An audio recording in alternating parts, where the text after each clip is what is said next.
It's as simple as starting with a sheet of plywood. In my old shop, my workbench doubled as my outfeed table, and in this new shop, it's not really going to cut it. So it was time for me to actually build some proper outfeed support. You may not think that you need an outfeed table, but the fact of the matter is you can only use those roller stands for all your long cuts for so long before you realize how obnoxious they are. I started out by gluing these two pieces of birch plywood together and then ran a number of screws through them to hold them together so I wouldn't have to clamp them down. Then it was on to starting to build the legs and the stretchers for this project. As you can see, when you don't have an outfeed table, well, things can be a little bit weird. This is about as long as I would want to go without an outfeed support of some kind, but you can see how as I was cutting those pieces, they just flew right off the table. Next, it was time to laminate the legs together. I needed something a little bit thicker. So after doing that, it was then back on to marking everything out, and I'm going to use dowels. I have a great video that I actually just did on this Jessam doweling jig and how I made it a lot easier to store the whole jig and all of its accessories. So I'll link that in the description below, but suffice it to say, this was just absolutely essential for putting this together. Sure, you can use pocket screws, you could screw through the top of the table into the legs, but this jig just made it so easy. There's a lot of dowel jigs on the market, but this is the main one that I have experience with, and I thought that it went really well. After I marked everything out, I just glued those legs in place, made sure that they were square and plumb, or level and plumb, or whatever plumb level thing they may be, and weighted them down.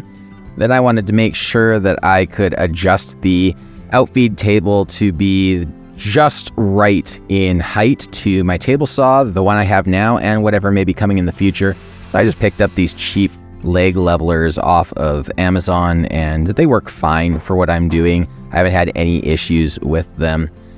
This entire project is actually, other than that plywood and the top that will go on top of it, is pretty much made from leftover materials. It really didn't cost me much to get this thing going. If you have some 2x4s that you can track down, you can cut them up and create almost the entire project. My goal with the main assembly of this table is to have a bank of drawers on the left-hand side and then space for shelving on the right-hand side. And so to do that, I had to create some dividers, and you'll see that with that center brace, I'm taking this divider, setting it in place, and screwing it in with some pocket screws. And then I had to notch out this piece of plywood on the bandsaw so that I could set it in place as one of my shelves. I know it seems like every YouTuber out there takes time in their videos to ask you to like and subscribe and leave comments and all of that. And hey, you're welcome to leave a comment letting me know how obnoxious it is that I'm about to do that very same thing. But I did spend all the time making this table and sharing it with you over videos. So if you like what you're seeing, or you've seen some of my other videos and you just haven't actually subscribed yet, let me just encourage you right now, just jump down and hit the like button, click that subscribe button while you're there, and maybe even the bell icon so that YouTube will let you know whenever I post new content.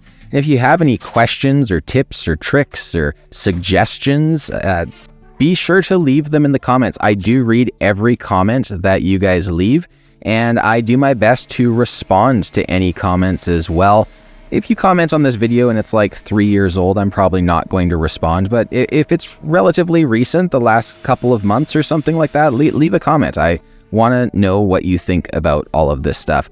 That's enough of me asking for all of you to do me a favor so that, I can do you a favor and keep on making this content. Here I am making drawers. And I am using, I think it is Weld Bond for these drawers. Reason I am using that glue instead of Tight Bond, which is what I normally use, is these are pre-finished drawers or pre-finished plywood drawers. And I wasn't entirely certain that I would be able to get all of the finish off of the glue areas, and figured Weld Bond sticks to way more stuff, and so that's the reason I went with that. It's a super simple drawer construction, super cheap slides. I think I picked these up from Princess Auto for like $4, $5 a piece. They were on sale for those of you in the States, Princess Auto is the Canadian Harbor Freight, essentially, and so periodically I like to drop in there and see what kind of deals they have.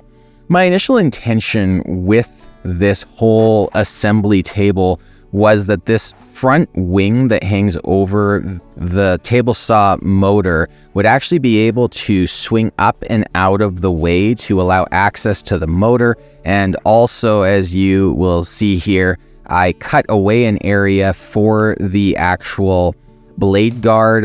That table saw, the blade guard sits on the motor assembly, and so I needed to be able to access the blade guard to take it on and off or adjust it and all of that.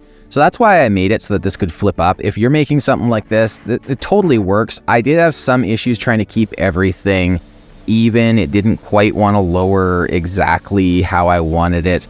And at the end, I just ended up making that little cutout there big enough that I was able to actually reach underneath and put on and take off the blade guard assembly without ever flipping that part up. So I didn't actually need to go to all the work of that feature, but just in case you want to, there's an idea for you. This whole thing I just sprayed down with a few coats of water-based polyurethane. I wanted to make sure that the top was protected and that glue wouldn't stick to this, since I'm going to use it as an assembly table too. So I went to my local Home Depot, it's about an hour and a half away, and I bought this laminate or Formica, whatever you want to call it, and I attached it down with contact cement. I'm using these pieces of wood and this level just to keep it from accidentally coming in contact, and then using this little laminate roller to press everything down, get any air bubbles out, and make sure that there's good contact there. And as I work my way along, I just removed any of the pieces of wood that were in the way until I made it all the way across to the other end. And from there, I grabbed my little trim router with a flush trim bit and went to work routing everything nice and even and smooth.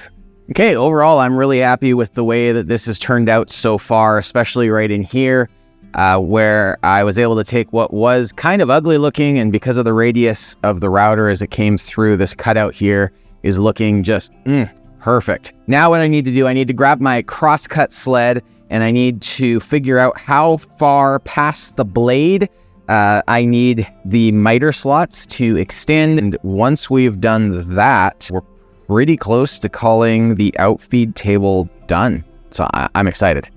Okay, so I cut a couple of spacer blocks, and then I've got these. The spacer blocks are gonna go in between, and we're gonna find the right length for all of this, and we'll shorten them to whatever that length is. We'll glue these together with some CA glue. Then my plan is to double-sided tape this down to each of my tracks and use the router with a pattern bit. So that's the bearing on the top, and slowly work our way down using this as our guide, and hopefully that works. A helpful first step is to make some scoring cuts across the laminate with your X-Acto knife to cut down on the amount of chip out you get, and then it was off to the races with the router. So I was trying to figure out why things weren't working quite right all of a sudden, and it appears that's the problem. You can see the collet adapter started to come loose, come out, or whatever. So it's created some issues. I'm also seeing some metal in there. So that's not great either. Didn't end up being that big of a deal with everything put back together. I just kept on making more passes with the router. Those metal pieces were actually the top ends of the hinges that I had used. So if you do use the hinges, if you're making one like this, you should really make sure that you don't put them where you plan on routing your miter slots. Here you can see how everything is able to still fit in right from the very top without me needing any of that flip top functionality. And so now, with that built, allow me to present to you the finished project with final shots. It's so great to be done fighting gravity and roller stands and to have this really nice and functional and beautiful assembly and outfeed table. Everyone, until next time, be sure to make sawdust, not excuses.